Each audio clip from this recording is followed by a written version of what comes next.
Hello. परमेश्वर का अनुग्रह और शांति आप सभी का जीवन में बने रहे।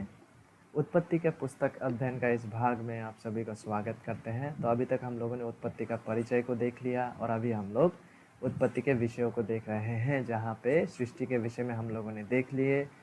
नूह के साथ परमेश्वर का बंधा हुआ वाचा के बारे में हम लोगों ने देख लिए और अभी हम लोग अब्राहम के साथ जो परमेश्वर का बंधा हुआ वाचा है इस विषय में देख रहे हैं, जहाँ पे पिछले बार हम लोग ने देखा था कि यह वाचा की आवश्यकता क्यों था। और आज हम लोग देखने वाले हैं इस वाचा का नींव को। और ये नींव वो प्रतिज्ञा है जिसे परमेश्वर अब्राहम के साथ करते हैं उत्पत्ति 12 अध्याय 1 से 3 पदों में। और बाकी का जो इस वाचा का जो विषय है इसे हम लोग आने वाले कलों में देखेंगे। तो आज हम लोग देखेंगे अब्राहम के साथ परमेश्वर का बंधा हुआ वाचा का नींव, जो कि उत्पत्ति 12 अध्याय 1 से 3 पदों में हम पाते हैं। यही वाचा का नींव है। ये उत्पत्ति 12 अध्याय 1 से 3 पदों में वो प्रतिज्ञा है जो परमेश्वर अब्राहम के साथ करते हैं। और आगे चल के इसी प्रतिज्ञाओं को आने वाला जो अध्याय है वहाँ पे परमेश्वर इस प्रतिज्ञा को जो यहाँ पे करते हैं ना 12 अध्याय 1 से 3 पदों में, उसे परमेश्वर शपथ लेते हुए उसे औपचारिक यानी कि फॉर्मलाइज तरीके से इस प्रतिज्ञाओं को वाचा के रूप में प्रतिस्थापित करने जा रहा है। पिछले बार अगर आप लोगों को याद होगा, वाचा क्या है? वाचा प्रतिज्ञाओं से आरंभ होता है जिसको शपथ के साथ इसको समर्थन करते हैं और उसे औपचारिक रीति से एक ऐसा संबंध उस पर बन जाता है जिसे वाचा कहते हैं। प्रतिज्ञाओं को सुनिश्चित करने के लिए शपथ के साथ फॉर्मलाइज रीति से औपचारिक रूप से एक एक एक संबंध जो बनता है वही वाचा है। ठीक है, तो ऐसे ही यहाँ भी होने वाला है। ये प्रतिज्ञा उस वाचा का नींव है। तो आइए पढ़ते हैं उत्पत्ति 12 अध्याय 1 से 2 पद। यहोवा ने अब्राम से कहा, अपने देश और अपने कुटुंबियों और अपने पिता के घर को छोड़कर उस देश में चला जा जो मैं तुझे दिखाऊंगा, और मैं तुझसे एक बड़ी जाति बनाऊंगा और तुझे आशीष दूंगा और तेरे नाम महान करूंगा और तू आशीष का मूल होगा। यह बातें परमेश्वर अब्राम से कह रहा है। मूल रूप से अब्राम से परमेश्वर जो कह रहा है यहाँ पे वो यह है कि अब्राम को अपने राष्ट्र को छोड़ना है, अब्राम को अपने घर को छोड़ना है, अपने ज़मीन को छोड़ना है, अब्राम को अपने जो रिश्तेदारे हैं उनको छोड़ना है, अपने पिता के घर को छोड़ना है और उस ज़मीन उस देश में जाना है जिसे परमेश्वर दिखाएगा, अब्राहम को दिखाने वाला है। और वहाँ परमेश्वर अब्राहम को महान राष्ट्र बनाएगा। यही बातें परमेश्वर यहाँ पे उत्पत्ति 12 अध्याय 1 से 2 पदों में करते हैं। और अपने जीवन के दौरान अब्राहम सच में एक आशीर्वाद या आशीषित व्यक्ति था। या हम ऐसा भी कह सकते हैं कि जो प्रतिज्ञाओं को परमेश्वर अब्राहम से करते हैं ना, उस प्रतिज्ञाओं को परमेश्वर पूरा करने के माध्यम से और उस प्रतिज्ञाओं के ऊपर परमेश्वर का जो कार्य है उस कार्य को करने के प्रभाव से जो प्रतिफल आता है वो यह है कि अब्राहम एक आशीषित व्यक्ति बनता है।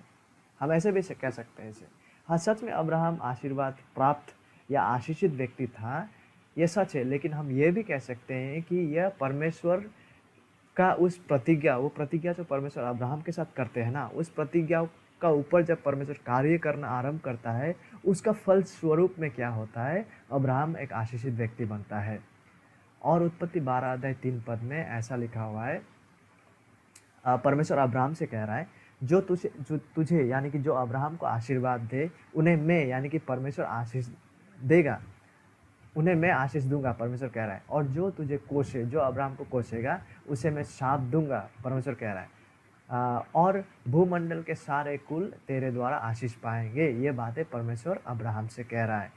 मतलब जो लोग अब्राहम के जीवन में परमेश्वर का आशीषों को देख पाते हैं या देख पाएंगे, और वो व्यक्ति अगर अब्राहम के साथ जुड़ना चाहते हैं और जुड़ते हैं, तो वो लोग भी इस आशीर्वाद, इस आशीष को भोग करने पाएगा। जैसे एक पेड़ के साथ जब डाली लगा रहता है ना, तो वो डाली में भी वो सारा पधारते जाता है जो इस पेड़ में होते हैं। ठीक उसी तरह से जो इंसान अब्राहम के साथ अच्छा संबंध में रहेगा, अब्राहम के साथ जुड़ा रहेगा अच्छा संबंध के द्वारा, तो क्या होगा? परमेश्वर का ये आशीष जो है ना, वो अब्राहम के द्वारा उन व्यक्तियों तक भी, वो व्यक्ति लोग भी इस आशीष को भोग करने पाएगा, इसका भागी होंगे। तो इस मुहूर्त में परमेश्वर जो कह रहा है वो साधारण भाषा में यह है कि अब्राहम एक ऐसा हम कह सकते हैं कि अब्राहम एक ऐसा व्यक्ति है। यहाँ पे परमेश्वर, ज़रा सोचिए, मतलब अब्राहम के द्वारा ही लोग आशीष पाने जाएंगे। जो तुझे आशीर्वाद दे उन्हें मैं आशीष दूंगा। मतलब परमेश्वर यहाँ कह रहा है कि एक ऐसा स्थान, एक ऐसा जगह, एक ऐसा व्यक्ति जहाँ से परमेश्वर का आशीष को उपलब्ध किया जा सकता है, वो है अब्राहम के साथ सही संबंध बनाए रखने में। जैसे कि मैंने ये पेड़ का उदाहरण दिया, तो तो अगर ये पेड़ मूल आशीषों का स्रोत है, तो एक जो शाखा और ये सब है ना, डालों को इस पेड़ के साथ जुड़ा रहना है कि नहीं। ठीक उसी तरह से यहाँ भी परमेश्वर का सारा आशीष अब्राहम के द्वारा ही होने जा रहा था। इसीलिए अगर किसी ने अगर अब्राहम के जीवन में उन आशीषों को देख पाए, और अगर वह व्यक्ति लोग उन आशीषों का भागी होना चाहते हैं, तो उनको अवश्य अब्राहम के साथ जुड़े रहना है, अच्छे संबंध में उनको जुड़ना है। क्योंकि अगर परमेश्वर का आशीष इस स्थान पे, इस समय पे अगर किसी से होकर बहने वाला है, और वो अब्राहम है, वही तो बात यहाँ लिखा है, जो तुझे आशीर्वाद दे उन्हें मैं आशीष दूंगा, लेकिन जो तुझे कोसे, परमेश्वर अब्राहम से कह रहा है, उसे मैं श्राप दूंगा।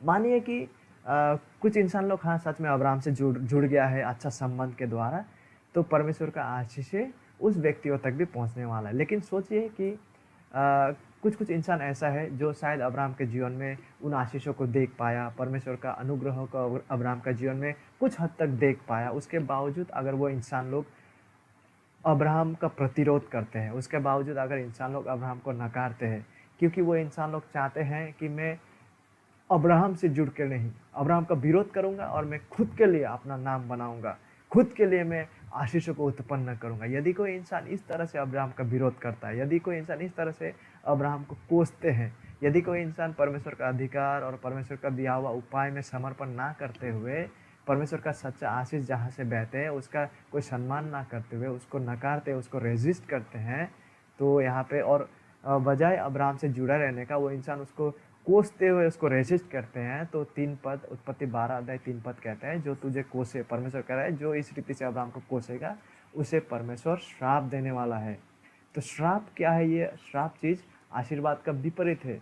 वो इंसान लोग परमेश्वर का विचार के अधीन में रहेंगे, क्योंकि उन लोगों ने अब्राहम को रिजेक्ट किया, अब्राहम को नकारा, अब्राहम को तिरस्कारा। उसके बाद उत्पत्ति 12 अध्याय 3 पद के अंत में वो महान महत्वपूर्ण जो प्रतिज्ञा परमेश्वर अब्राहम से करते हैं वो आते हैं। देखिए अंत में लिखा हुआ है, और भूमंडल के सारे कुल तेरे द्वारा, यानी कि अब्राहम के द्वारा आशीष पाएगा। ये प्रतिज्ञा परमेश्वर अब्राहम से करते हैं। क्या क्या प्रतिज्ञा?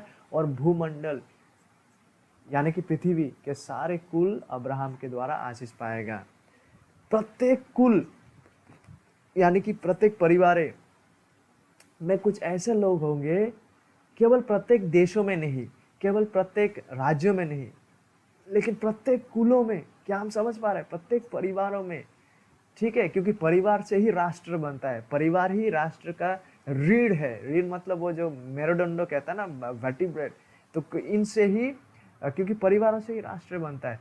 पृथ्वी के सारे, केवल देशों नहीं, लेकिन पृथ्वी के सारे जो सारे जो कुल है, सारे जो परिवार है, वहाँ पे कुछ ऐसे लोग अवश्य ही होंगे जिन्हें परमेश्वर आखिरकार, अंततः, अल्टीमेटली उस प्रतिज्ञा के पूर्णता के माध्यम से, कौन सा प्रतिज्ञा? ये उत्पत्ति 12 अध्याय 3 पद के प्रतिज्ञा के पूर्णता के माध्यम से जरूर सारे परिवारों में, सारे कुलों में ऐसे लोग होंगे जिसे परमेश्वर आशीर्वाद देने वाले हैं। इस प्रतिज्ञा को पूरा करने के माध्यम से सारे कुलों में, सारे परिवारों में ऐसे व्यक्ति लोग अवश्य होंगे, कुछ लोग होंगे जो परमेश्वर का इस आशीष को उपलब्ध करेंगे, परमेश्वर का इस आशीष को पाएंगे। परमेश्वर इस प्रतिज्ञा को पूरा करने के माध्यम से उन लोगों को अवश्य आशीष देंगे, आशीष देने जा रहे हैं, जो प्रतिज्ञा को परमेश्वर ने यहाँ पे उत्पत्ति 12 अध्याय 3 पद में अब्राहम के साथ किए हैं।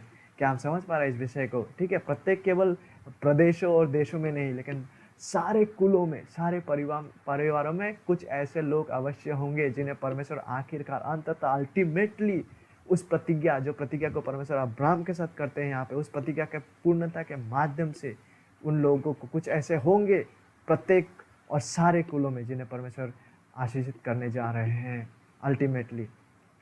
उसके बाद उत्पत्ति 12 अध्याय 4 पद से हम देख पाते हैं कि यहोवा का वचन के अनुसार अब्राहम चलते हैं, वो ओबीडियंट होते हैं, वो आज्ञा को मानते हैं। फिर हम देख पाते हैं कि अब्राहम चले जाते हैं, वो कनान में पहुंचते हैं, अपना स्त्री को लेके जाते हैं और भतीजा लूत को लेके जाते हैं वहाँ पे, और कनान देश में जा पहुँचते हैं। ठीक है। और उत्पत्ति 12 अध्याय 7 पद हमें कहता है, तब यहोवा ने अब्राहम को दर्शन देकर कहा यह देश, जब अब्राहम कनान में पहुंच गया तो परमेश्वर कह रहा है ये देश मैं तेरे वंश को दूंगा। और फिर हम यह भी देख पाते हैं कि उस देश में कुछ देर तक अब्राहम रहते हैं, कुछ समय तक। उसके बाद उस देश में हालांकि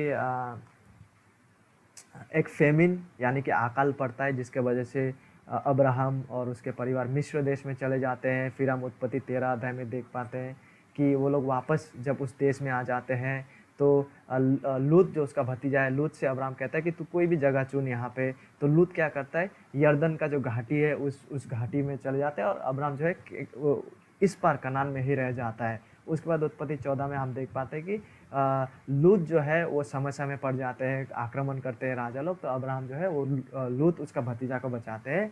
फिर आखिरकार उत्पत्ति 15 अध्याय बहुत महत्वपूर्ण है।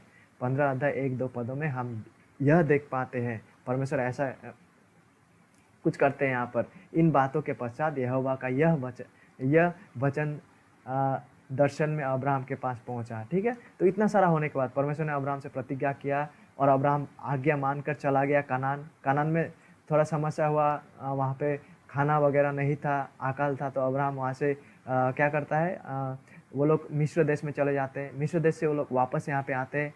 फिर क्या होता है, उसका भतीजा जो लूत है, लूत एक तरफ का जगह ले लेता है, अब्राहम एक तरफ रह जाता है उसी देश में। तो क्या होता है, बाद में लूत एक समस्या में पड़ जाता है, तो अब्राहम उसको बचाते हैं। उसके बाद परमेश्वर ऐसा कह रहा है, इन बातों के पश्चात यहोवा का यह वचन दर्शन में अब्राहम के पास पहुंचा, हे अब्राहम मत डर। ये सारा तब हो रहा है जब अब्राहम ने अपना भतीजा को लूत को बचाया, लड़ाई के बाद में ये सब हो रहा है। ठीक है। मत डर, तेरी ढाल और तेरा अत्यंत बड़ा प्रतिफल मैं हूँ, परमेश्वर ऐसा कह रहा है अब्राहम से। तो अब्राहम कह रहा है परमेश्वर से वापस 2 पद में, अब्राहम ने कहा हे प्रभु यहोवा मैं तो निर्वंश हूँ। जब परमेश्वर कह रहा है कि परमेश्वर आगे भी प्रतिज्ञा किए हैं कि उसको नाम महान करेगा और परमेश्वर उसका बड़ा प्रतिफल है, तो अब्राहम कह रहा है मैं तो निर्वंश हूँ और मेरा घर का वारिस यह जो दमिश्कवासी एलियाजर होगा, अंततः तू मुझे क्या देगा। तो अब्राहम जवाब में परमेश्वर से कहता है ठीक है परमेश्वर, आप कह रहे हैं कि आप मेरा प्रतिफल है, लेकिन हे यहोवा, हे प्रभु, मेरा तो कोई अपना संतान है ही नहीं। अब्राहम कह रहा है मेरा जो भी है वो तो ये जो एलियाजर है, एलियाजर शायद संभावना यह है कि उस अब्राहम का दास अपना खून नहीं था, वो अब्राहम का अपना वंश नहीं था, उसका कोई संतान नहीं था। अब्राहम का कोई दास का कोई शायद था, स्लेव था ये एलियाजर। ठीक है। उन दासों में से कोई एक था। तो अब्राहम कह रहा है कि मेरा जो कुछ भी है परमेश्वर, आप मुझे प्रतिफल देने वाले हो या बड़ा कुछ भी देने वाले हो, सब कुछ तो इसके पास जाने वाला है, एलियाजर के पास, जो कि मेरा अपना वारिस नहीं है, मेरा तो कोई अपना खून नहीं है। अतः परमेश्वर तू मुझे क्या देगा। तो अब्राहम इस तरह से परमेश्वर से सवाल करता है। फिर जवाब में परमेश्वर ऐसा कहता है, तब यहोवा का यह वचन उसके पास पहुंचा, यह तेरा वारिस ना होगा। अब्राहम तू जैसा सोच रहा है कि एलियाजर तेरा वारिस होने जा रहा है, लेकिन ऐसा नहीं, एलियाजर तेरा वारिस ना होगा, तेरा जो नीच पुत्र होगा, परमेश्वर यहाँ पर कह रहा है कि अब्राहम का जो नीच पुत्र होगा वही उसका वारिस होगा। और उसने उसके बाहर ले जाके कहा, अब्राहम को परमेश्वर बाहर ले जाके कहा कि आकाश की ओर दृष्टि करके तारागण को गिन, क्या तू उनको गिन सकते हैं, अब्राहम से पूछ रहा है परमेश्वर। फिर उसने उससे कहा तेरे वंश ऐसा ही होगा। उसने यहोवा पर विश्वास तो किया। ठीक है। 6 पद कहता है कि अब्राहम ने विश्वास किया और यहोवा ने इस बात को उसके लेखे में धर्म गिना। तब उसने उससे कहा, परमेश्वर फिर अब्राहम से कहा 7वें पद में, मैं वही यहोवा हूँ जो तुझे कर। देखिए ये फिर वो वहीं पर जा रहा है जहाँ से परमेश्वर ने अब्राहम को लेके आया। ठीक है।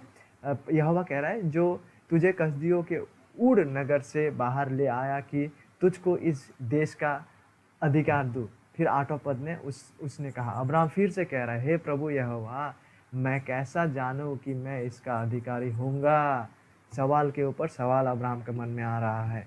तो परमेश्वर ने जो प्रतिज्ञाएं किया कि तारा का जैसा अब्राहम का वंश होगा, परमेश्वर ने जो प्रतिज्ञा किया कि ये देश का अधिकारी तू होने जा रहा है, परमेश्वर ने जो अब्राहम से प्रतिज्ञा किया कि तेरा नाम महान होगा, परमेश्वर ने जितना भी प्रतिज्ञा अब्राहम के साथ किया, अभी देखिए यहाँ पे अब्राहम फिर पूछ रहा है कि हे प्रभु यहोवा, मैं कैसा जानूं, how can I be sure, मैं श्योर कैसा कैसा हो जाऊं कि ये सच में होने जा रहा है। तो क्या हुआ पता है, इन सारे प्रतिज्ञाओं को देखिए, इसलिए वाचा में पहले प्रॉमिस प्रतिज्ञाएं आते हैं, ठीक है, जैसे कि मैंने पहले भी कहा, और इसी प्रतिज्ञाओं को समर्थन करने के लिए ओथ, ठीक है, शपथ लेके उसका समर्थन करते हैं इन प्रतिज्ञाओं का, तब जाके बनता है वाचा। ऑफिशियल रूप से अभी अब्राहम और परमेश्वर का बीच में जो संबंध बनने जा रहा है वो उसी को वाचा कहते हैं। तो यहाँ जब अब्राहम पूछते हैं कि मैं कैसा जान लूँ, तो परमेश्वर क्या करते हैं, जो प्रतिज्ञाओं को परमेश्वर ने दिया अब्राहम को 12 अध्याय 1 से 3 में हम लोगों ने देखा, और यहाँ पर भी उस प्रतिज्ञाओं को परमेश्वर क्या करता है, आगे जाके हम देखने वाले हैं कि परमेश्वर शपथ के द्वारा उन प्रतिज्ञाओं को करने ही जा रहे हैं। वो शपथ को लेते हैं और फॉर्मलाइज ऑफिशियली उसको क्या करते हैं, उसको समर्थन करते हुए एक वाचा को बांधते हैं अब्राहम के साथ। यही वाचा है।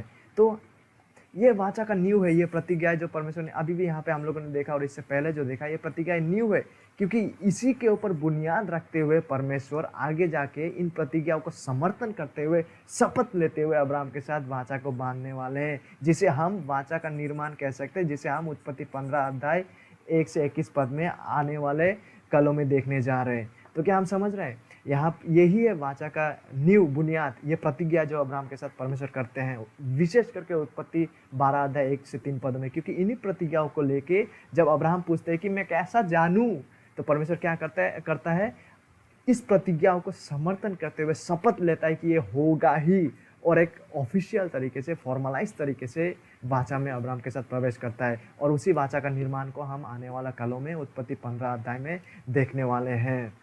उम्मीद करता हूँ कि हम लोग समझ पा रहे हैं। और अंत में, आज का सेशन का अंत में मैं ये कहना चाहूँगा कि बहुत सारा ऐसा महारथी लोग हैं जो वचन का गलत प्रयोग करते हैं। वचन का गलत प्रयोग से सावधान रहे। बहुत लोग ऐसे हैं जो कहते हैं कि उत्पत्ति 12 अध्याय 1 से 3 पदों में मैं खुद को डाल देता हूँ कि परमेश्वर जो अब्राहम से कह रहा है वो मुझसे कह रहा है। बहुत सारे लोग इस तरह से इसका उपयोग करते हैं, लेकिन इस देखिए यहाँ पे जो प्रतिज्ञा परमेश्वर कर रहा है ना उत्पत्ति 12 अध्याय में, ये विशेष करके अब्राहम के लिए ही था कि अब्राहम के वंश के द्वारा परमेश्वर क्या करेंगे, सारे पृथ्वी के कुलों जो है उनमें आशीष पहुंचाने जा रहे हैं। बहुत सारे लोग क्या सोचते हैं कि कई बार वो अगर आशीष प्राप्त होते हैं या कुछ तरीके का परमेश्वर का अनुग्रह को उपलब्ध करते हैं जीवन में, वो कहता है कि बहुत सारे लोग इसका मिस इंटरप्रेट करके कहते हैं कि ये अब्राहम का तरह ही, अब्राहम का मतलब अब्राहम के जो किया गया प्रतिज्ञा है वो तेरे लिए है, कि तू ही वो व्यक्ति है जिसके द्वारा परमेश्वर सारा मतलब पृथ्वी में आशीषों को लाने जा रहा है। देखिए ये सच बात है कि अब्राहम का कुछ कुछ विषय, जैसे अब्राहम का विश्वास जो है, अब्राहम जो आज्ञाकारी बने, और कुछ हद तक जब हम परमेश्वर के वचनों का आज्ञाकारी होते हैं तो अवश्य दूसरों का जीवन में आशीषें पहुँचते हैं। लेकिन कोई इंसान, कुछ कुछ महारथी ऐसा है कि आज वो लोग अब्राहम से जो किया गया परमेश्वर का प्रतिज्ञा है वो खुद को अब्राहम के जगह में डाल देते हैं। सिर्फ यही नहीं, काफ़ी सारे जगहों में भी वो लोग खुद को अब्राहम के जगह डाल के कहेंगे कि वो जो प्रतिज्ञा है वो डायरेक्टली मेरे लिए है। ऐसा नहीं है, क्योंकि बहुत जगहों में वचनों का ऐसा जगह है जहाँ पे डायरेक्टली वो जो प्रतिज्ञा है वो उसी व्यक्ति के लिए थे जो वहाँ मौजूद थे। हम उसको ताकि गलत इंटरप्रेट और गलत प्रयोग ना करें। ये सच है कि हम अब्राहम का उदाहरण से बहुत सारी चीज़ें सीख सकते हैं, और अब्राहम जैसा प्रभावशाली हुए हम भी कुछ हद तक प्रभु का अनुग्रह से हो सकते हैं जब हम उनके वचनों का आज्ञाकारी होते हैं। लेकिन डायरेक्टली इन वचनों को मतलब ये जो अब्राहम से ही किया गया विशेष बातों को हम अपने ऊपर नहीं लागू नहीं कर सकते।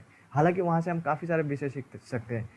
और दूसरी उदाहरण ये है कि जैसे यूहन्ना 3 में परमेश्वर कहता है ना, you must be born again, तुम्हें नया जन्म की आवश्यकता है, वरना तुम परमेश्वर के राज्य को नहीं देख सकते, वहाँ नहीं प्रवेश कर सकते। ये यहाँ पे जो तुम बात किया गया है ये यूनिवर्सल है, ये हर किसी के लिए लागू होता है। लेकिन यहाँ पे जो कुछ कुछ जगह वचनों का ऐसा है जो केवल उसी व्यक्ति के लिए है जो वहाँ पे मौजूद था।